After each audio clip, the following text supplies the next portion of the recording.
City news 18 में आपका स्वागत है। मैं हूं जे क्यासु। इस वक्त छतरपुर से बड़ी खबर सामने आ रही है, जहां पर डॉक्टर विकास शर्मा फिजियोथेरेपिस्ट के खिलाफ एक सिटी कोतवाली में शिकायत दर्ज कराई गई है। हम आपको बता दें, बीते रोज एक पीड़ित के द्वारा अपने पुत्र का इलाज विकास शर्मा से करवाया गया था। विकास शर्मा द्वारा गलत इलाज किया गया है। पीड़ित परिवार ने विकास शर्मा के ऊपर धोखाधड़ी और फर्जी दवाई देने के आरोप लगाए हैं और कड़ी कार्रवाई की मांग की है। पीड़ित वसीम हाशमी ने बताया कि बीते रोज वह अपने पुत्र मुकीम हाशमी का इलाज डॉक्टर विकास शर्मा फिजियोथेरेपिस्ट पास करवाने गया था।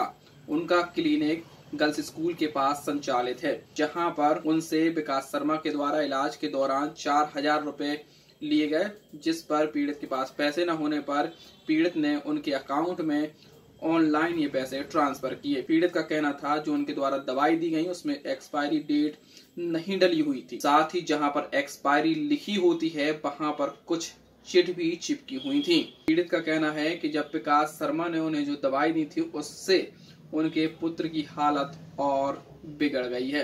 पीड़ित ने सिटी कोतवाली में रिपोर्ट दर्ज कराते हुए विकास शर्मा के खिलाफ कड़ी कार्रवाई की मांग की है।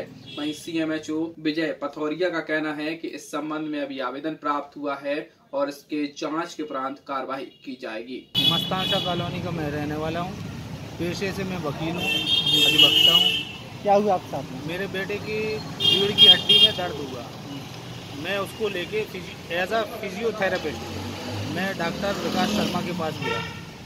तब मैंने उनसे फिजियोथेरेपी के लिए बोला।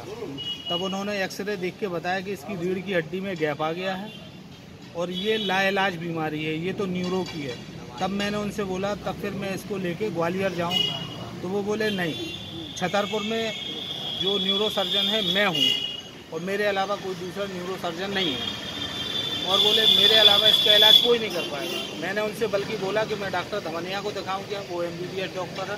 बोले नहीं, वो धमनिया के बिगड़े हुए केस तो मेरे पास आते हैं। तो मैंने कहा ठीक है सर, तो फिर आप इलाज कर दीजिए। तो बोले थोड़ा सा महंगा है। तो मैंने बोला उनसे कि बेटे से बढ़ के तो कुछ महंगा नहीं होता, ठीक है आप इलाज कर दें। फिर उसके बाद उन्होंने इलाज शुरू किया। इलाज करने पर वो मेरे बेटे को अंदर लेके गए, जाके उन्होंने एक साथ 4 इंजेक्शन लगाए। जो मेरा बेटा मोटरसाइकिल खुद चला के गया, मैं उसके साथ बैठ के गया, वहाँ से मुझे उसको टांग के लाना पड़ा। मैंने इस पर डॉक्टर साहब से बोला, मैंने बोला डॉक्टर साहब उसको तो दर्द और ज़्यादा हो गया। बोले 2-3 दिन की बात है, ठीक हो जाएगा, लेकिन इसको 25 दिन तो मेरे पास आने ही पड़ेगा। तो मैंने कहा ठीक है। उन्होंने अपना दवाई का मुझे पर्चा दिया।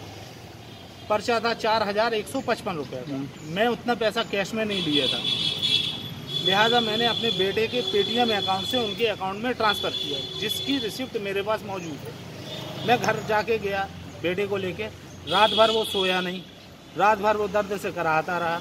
सुबह उठ के मैंने वो डॉक्टर साहब की मेरी पत्नी ने वो उसको दवाइयाँ दी, तब और ज़्यादा उसकी हालत बिगड़ गई। जब हालत बिगड़ गई तो मैंने कहा चलिए अब दोपहर की दवाई और दे के देखो। जब उसको दोपहर की कल दवाई खिलाई तो और ज़्यादा वो परेशानी में। जब मैंने दवाइयाँ उठा के देखी तो ऐसी कभी कोई दवाइयाँ आती जिसमें एक्सपायरी डेट, मैन्युफैक्चरिंग डेट या बैच नंबर ना हो, मेरे हिसाब से तो आती ही नहीं है। लेकिन कई दवाइयाँ ऐसी हैं जिसमें ये कुछ भी नहीं है। कई दवाइयों की जहाँ मैन्युफैक्चरिंग एक्सपायरी डेट लिखी रहती वो जगह की स्लिप फाड़ के दी गई। कई दवाइयाँ ऐसी हैं जो एक्सपायरी डेट की हैं। मुझसे उन्होंने मेरे साथ धोखाधड़ी की है।